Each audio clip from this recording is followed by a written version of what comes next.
কাশ্মীৰক লৈ আন্তৰ্জাতিক সমৰ্থন আদায়ৰ চেষ্টা অব্যাহত নতুন দিল্লীৰ বিশ্বকাপত ভাৰত পাকিস্তানৰ খেল এতিয়াও অনুষ্ঠিত দুই পক্ষৰ সম্পৰ্কৰ অধিক অৱনতি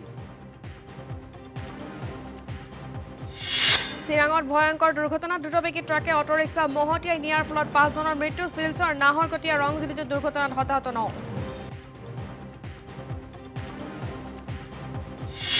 পাকিস্তানৰ পিছতে ভাৰতৰ উপস্থিত সৌদি ৰাজকুমাৰ প্ৰটকল ভংগ কৰি প্ৰধানমন্ত্ৰীক আদৰণি সন্ত্ৰাসবাদৰ পৃষ্ঠপোষকক হেঁচা দিয়াৰ প্ৰতিশ্ৰুতি ৰাজপুত্ৰৰ অনিল আম্বানীৰ আদালত অৱমাননা 4 সপ্তাহৰ ভিতৰতে এৰিকছনক 450 কোটি উভতাই দিয়াৰ নিৰ্দেশ সৰ্বোচ্চ ন্যায়ালয়ৰ অন্যথা কাৰাগাৰলৈ নিক্ষেপৰ সকিয়নি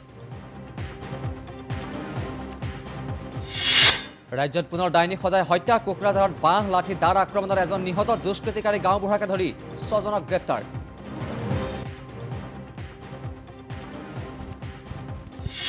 ভিত্তিবৰ্ষৰ গুপ্ত হত্যাক লৈ 2 প্ৰাক্তন মুখ্যমন্ত্ৰী বাগযুদ্ধ গগৈ মহন্তৰ বিবাদত উত্তাল বিধানসভা এমএনৰেগাৰ দুৰ্নীতিৰ প্ৰসংগ ওলাওঁতে ৰকিবুলৰ সদন ত্যাগ